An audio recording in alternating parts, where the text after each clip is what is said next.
Tonight, the CFL makes several big rule changes, which has some in the football community up in arms. To be honest, like a bit of disbelief. Thought maybe it was an early April Fool's joke. Saskatoon police look for answers after a weekend parking lot attack. And harvest might be looking good, but canola farmers are feeling the effects of Chinese tariffs.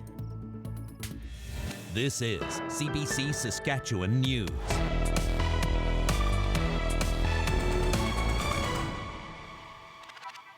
It is Monday, September 22nd, and the CBC Saskatchewan News starts right now. I'm Ethan Williams. Thank you for joining us. The CFL has announced a suite of rule changes it says will improve gameplay and make it more entertaining for fans. The league's commissioner says the changes come after reviewing what he calls idiosyncrasies in Canada's version of gridiron football. These types of idiosyncrasies have been in our game for a long time, but that doesn't have to be the case. Today, we announce a significant step towards achieving our vision for the future of the CFL, with innovative landmark changes beginning next season through a phased approach. This will mark a major evolution of our game. So here's what's changing. Starting next season, team benches will be on opposite sides of the field. A 35-second play clock will immediately begin running after the previous play is whistled dead. And the only way a team can score a single point, commonly known as a rouge, is if a returner can't get a punt, kickoff, or missed field goal out of the end zone. Then in 2027, end zones will be shortened from 20 to 15 yards, the playing field from 110 to 100 yards, and goalposts will move to the back of the end zones, moves very similar to that of the NFL in the States. But not everyone is pleased with the changes. Alexander Kwan has more on how people in Saskatchewan are reacting. Couch to hold, that kick is up, and it is just good. Change is coming for the Canadian Football League, and the head of the Saskatchewan Roughriders says he's on the same page as the rest of the CFL. We're trying to evolve and make sure the product remains entertaining, and the whole goal around today's announcement was to keep the game moving. And while the Roughriders see opportunity with these new rule changes, others are not so happy with what they could mean, including those involved with other football leagues that use Mosaic Stadium. To be honest, like a bit of disbelief. Thought maybe it was an early April Fool's joke. Regina Thunder head coach Scott McCauley says his biggest concerns are the shortening of the field, the end zones, and moving the goalposts. Many of the field's amateur teams like his play at are built to the old CFL standards, and there's likely very little money available to upgrade them to the new rules. Who cares about the rules? We'll change and adapt any way they want us to, but when it comes to the facilities and the infrastructure, like to me, that's going to be a huge hit. There will also be changes to the rouge, a rule unique to the CFL that currently awards a single point if a punt, kickoff, or missed field goal travels through the end zone. That rule has decided close games in the past, but it will no longer function the same way. And according to one CFL pundit, that could be a good thing for some fans. So there's people that love the quirkiness and the zaniness of the CFL and the way it's been for 100 years. They won't like this. But to be honest, I would say these changes that they announced Monday have appeased a lot of fans. They've addressed some things that hadn't been addressed for decades. Peterson says he views the tweaks as an Americanization of the CFL, potentially clearing the path toward further, more dramatic alterations, such as using 4 downs. But Craig Reynolds says that's not something in the cards, insisting these changes will help modernize the game. Alexander Kwan, CBC News, Regina. Police in Saskatoon are investigating a weekend machete attack. It happened outside a liquor store west of the city's downtown on Friday night, and it sent a 29-year-old man to hospital. Dan Zakreski has the latest. It's a disturbing 36 seconds of video that shows a violent assault here in this parking lot. Now, it happened Friday night around 10 o'clock and involved bear spray and a machete. The video circulated widely on social media. It showed 3 people assaulting a person on the ground. Police say they were called here after getting reports of an altercation in the parking lot. 2 men were fighting with another group of men. When the police got here, they found the victim with multiple wounds. We met a number of people this morning who were coming here to the liquor store. Now, they shared the video with us. The video shows 3 men standing over another man here on the ground. They can be seen punching and kicking him. Now, they get up one at a time and take off, and the last man running away can be seen carrying a machete. Meanwhile, the guy that was on the ground gets up, staggers this way towards 22nd Street, and finally collapses right here. Police say the serious assault unit is investigating. They're asking for anyone with information to come forward. Dan Zakreski, CBC News, Saskatoon. A 4th person has been charged in connection with a shooting in Regina that left an 11-year-old girl seriously injured. The shooting also left this Eastview neighborhood home riddled with bullets. 18-year-old Noah Pollock Mayer was arrested on Friday. Police have already arrested 3 other people in this case. They are all facing a series of charges, including attempted murder. The girl has since recovered and is back at school. Well, harvest is well underway across the prairies, and it appears many crops have done quite well this year. But that is little consolation for canola farmers dealing with crippling tariffs imposed by China. Alexander Silberman has that story. Rob Stone is starting to harvest a promising canola crop. Mild weather helping his southern Saskatchewan fields grow abundant. It's a nice, tidy surprise. But this year's harvest, once ripe with potential profit, is full of disappointment. Chinese tariffs on canola are continuing to push down prices, with a nearly 76% duty on seeds imposed last month, cutting off Canada's second largest buyer, a nearly $5 billion market. It can be frustrating when you've got a strong crop. So these tariffs for you are the difference between turning a profit and breaking even? On canola, yes, and there's a lot of interactions on the farm balance sheet right now that are being affected by that. That really is the difference between profit, break even, or maybe a loss. Despite tariffs, canola prices remain historically high, but the costs of running a farm are rising too. The thing that has been paying the bills is barely making any money. This expert says many producers facing already thin margins are now left trying to avoid a loss. They might be looking at alternatives in the spring to grow something else, just because it's less expensive. Ottawa is offering financial relief, interest-free loans of up to $500,000. But industry groups say those measures fall short. If this thing drags out, farmers are going to need to be supported somehow to get them through this. The longer it flowers, the better the yield prospect. Choosing which crops to grow is becoming a challenge the longer the trade disruption lingers. It's not simple, I get that, but it needs to be fixed. The federal government says it's committed to working with the industry to find solutions. But producers say all of the canola coming out of their fields needs market access now. Alexander Silberman, CBC News, Davidson, Saskatchewan. The opposition NDP is hoping to hear from Saskatchewan patients and healthcare workers. They're starting a province-wide consultation process to crowdsource ideas to fix healthcare in the province. Surveys for healthcare workers, families, and patients are now available online, and the opposition says all ideas are on the table, including dismantling the Saskatchewan Health Authority. I want to be very clear that this is a meaningful consultation. There's no question that when we sit down with frontline healthcare providers, when we sit down with different communities, solutions are explored and put on the table. But we're really going into this with open minds. We know that the stakes are very high. The NDP says since the SHA was created in 2017, there has been an absence of local input into healthcare. The government says it regularly consults constituents and healthcare workers across the province. The consultation process will last approximately 6 months. A flag honoring residential school survivors has been raised at City Hall in Saskatoon. It's meant to honor the survivors and all the people and communities who have been impacted by the residential school system in Canada. The flag raising is in advance of the National Day for Truth and Reconciliation, which is on September 30th. Late night talk show host Jimmy Kimmel will be returning to the airwaves Tuesday night.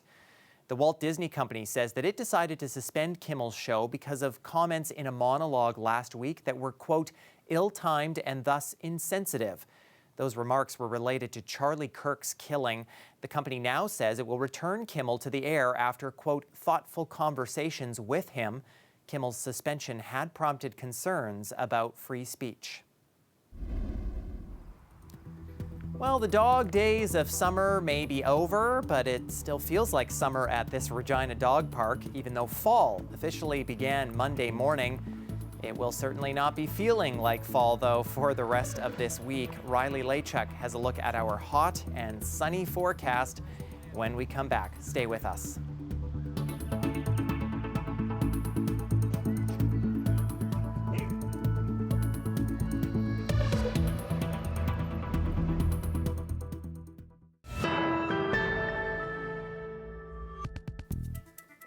Welcome back. Well, it was a big weekend for honoring those who have made an impact on sport in our province, as inductees into the latest class of the Saskatchewan Sports Hall of Fame gathered in Regina. Jeremy Warren has more. The Saskatchewan Sports Hall of Fame celebrated some notable first-evers with its latest round of inductees. Fans got a chance to meet them this weekend at the Hall of Fame in Regina. They included the first inductees for rugby and water polo and the province's first Super Bowl winner. John Ryan played 12 seasons in the NFL and in 2014 won a Super Bowl with the Seattle Seahawks. I grew up as a kid coming to this building, seeing guys like Gordie Howe, Mary Bonnie Baker, see their exhibits in here, and now to think that I'm going to be included in that is just a kind of a surreal thought right now. Other inductees include the first mother-son duo in the Hall of Fame. Clara Kesmarki-Miller enters the hall as a builder for her work in gymnastics. Her son Noah Miller was inducted for water polo. Julie Foster is the hall's first ever inductee for rugby. She played for Team Canada in 3 Rugby World Cups. I have played all sports, and I think everybody should do that because it creates a sport mind. I played everything: basketball, volleyball, rugby, hockey, and I think it builds a great sport mind, and everything kind of relates to everything when you do that. A cherished member of Regina's hockey community goes into the hall as a builder. Brad Horning played with the Pats in the 80s, and his playing career came to an abrupt end when an on-ice collision left him quadriplegic. He died of cancer 3 years ago. The WHL's award for most sportsmanlike player is named after Horning. The class also includes 2 championship teams, the 1997 and 98 Regina Rams Football Club and the 1978 and 1980 Saskatoon Harmony Centre women's softball team.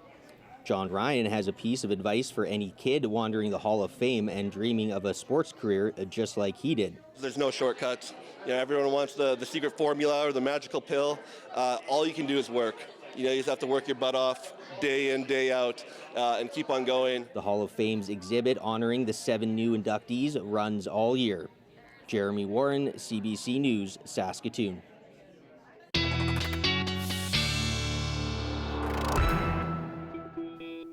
Well, I know there was a lot of us, myself included, who enjoyed our very hot weekend that we had across the province, the final weekend of summer. And I think there was a lot of us, myself included as well, that probably should have put a little extra sunscreen on this weekend as well. It was a hot one, and the hot weather is continuing. So is the sunshine. Here's Riley Lachuk with a look at the forecast. Hi, Riley. Well, Ethan, no doubt about it, a gorgeous start to fall officially coming in this afternoon with the autumn equinox. But let's just take a step back into Sunday, because another record-breaking one across parts of the province, tying records in both Hudson Bay and Meadow Lake. Hudson Bay, that record tied from 1948. Some records from the 70s falling in places like Rockglen, for example. This is just a sampling of some of the records that were broken across the province through Sunday. Wynyard back to a record from 1987, busting that one by about 4 degrees, and Last Mountain Lake at 31 degrees. through the afternoon on Sunday. Let's compare that to where we came through the beginning of the week here into the Monday afternoon time period, looking at 22 in Regina, not as warm as it was into Sunday, but certainly still running a good 5-6 degrees above seasonal for this time of the year. Saskatoon at 22 and 20s back onto the western side of the province. There's been a weak trough that's been pushing across the province, west to east, north to south. Out of some of this, as expected, a couple of stray showers, but other than that, no real weather to talk about in the province other than the mainly sunny sky and the dry conditions persisting, which is what we need as we get into this final push of harvest here as we get toward the beginning of October. So, I mean, maybe a few clouds for the overnight hours. This particular forecast model, I think, overdoes the cloud cover a little bit, but mix of sun and clouds as we start Tuesday. You'll notice a cold front that starts to drape across the province here. This will do a couple of things, particularly for northern parts of the province. Could introduce a few showers as we get into the daytime on Wednesday, but what I think you'll notice more, particularly through south and central, into Thursday is the temperatures that will be pulled back slightly closer to seasonal.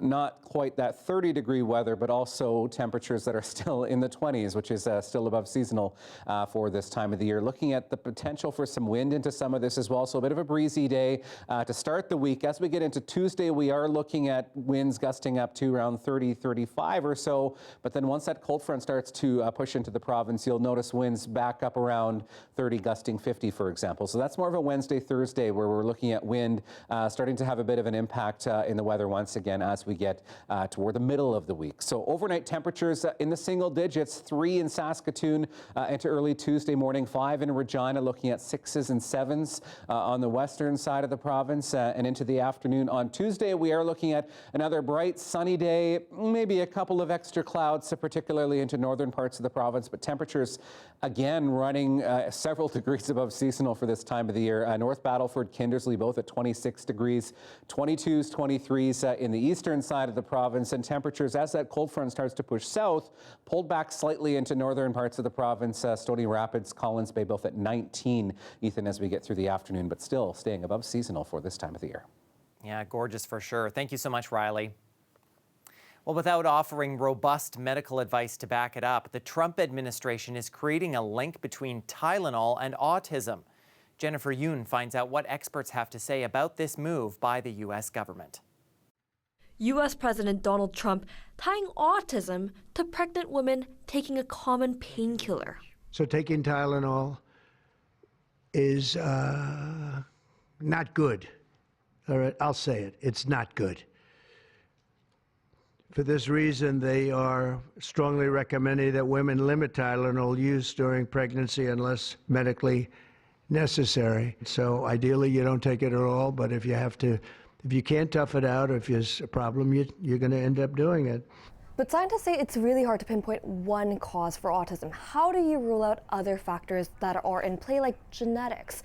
The strongest study that we have on this looked at 2.5 million kids in Sweden. It was just published last year, and it tried to control for those other factors by including siblings who share similar genetic backgrounds.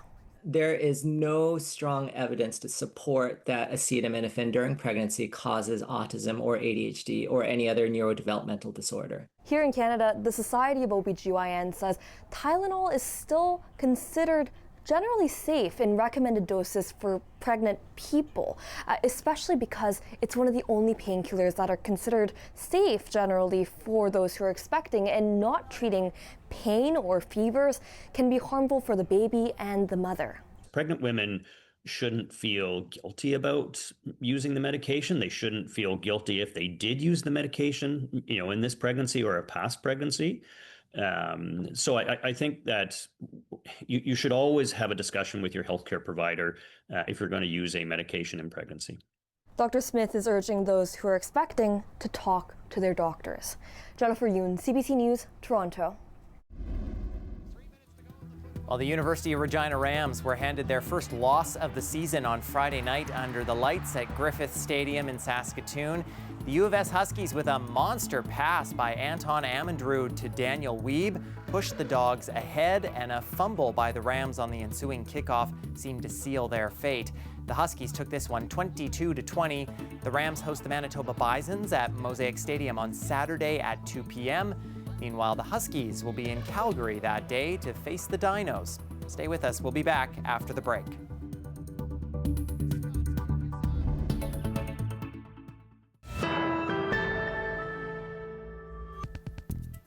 Welcome back. Throughout this month, communities across the country are honoring the legacy of Terry Fox by holding runs in his memory. It's something that's been done now for years, and Vern Hodgins has participated in it every year. He's from Saskatchewan and went to PEI for his 45th Terry Fox run this past weekend. And in recent years, the event has taken on a new meaning for Hodgins after he was diagnosed with cancer himself. So I'm a cancer survivor. I'm in the middle of chemo right now, so that's why I didn't go very far today, because it's smacking me pretty hard.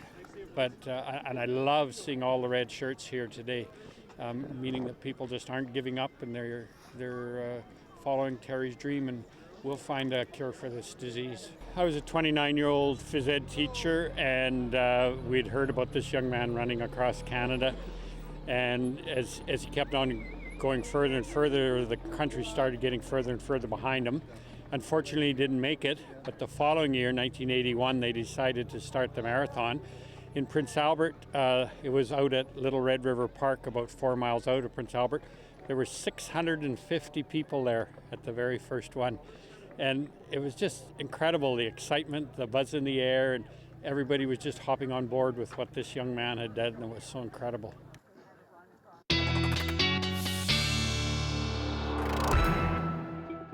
Look at your long-range forecast now, and I think you'll notice when you see some of these numbers as we head into the next week here that Mother Nature maybe hasn't quite got the memo that we're officially into fall now. So for Regina, for Tuesday, looking at 25 degrees in the afternoon, the normal high for this time of the year, 16. So almost 10 degrees above seasonal. Wednesday, we'll push it even higher at 28 degrees. Then you'll see the influence of a cold front as we get toward the end of the week. Temperatures 21s through Thursday, Friday.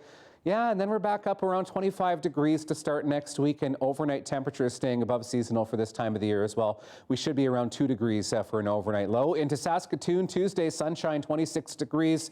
Breezy 27 on the way for Wednesday. Then you'll notice again the influence of that cold front as it pushes into southern and central parts of the province as we get toward the end of the week. So down to 19 for Friday, fairly seasonal for this time of the year. And then Ethan, yes, back up into 23 and 24 degree territory by the time we get into early next week once again. Yeah, I think we'll have to adjust when summer ends now. Thank you so much, Riley. And that is our news for this Monday. For more news anytime, you can always head to cbc.ca/sask or subscribe to the CBC Saskatchewan YouTube channel. And you can also download the CBC News app on your smartphone or tablet. Thanks so much for watching.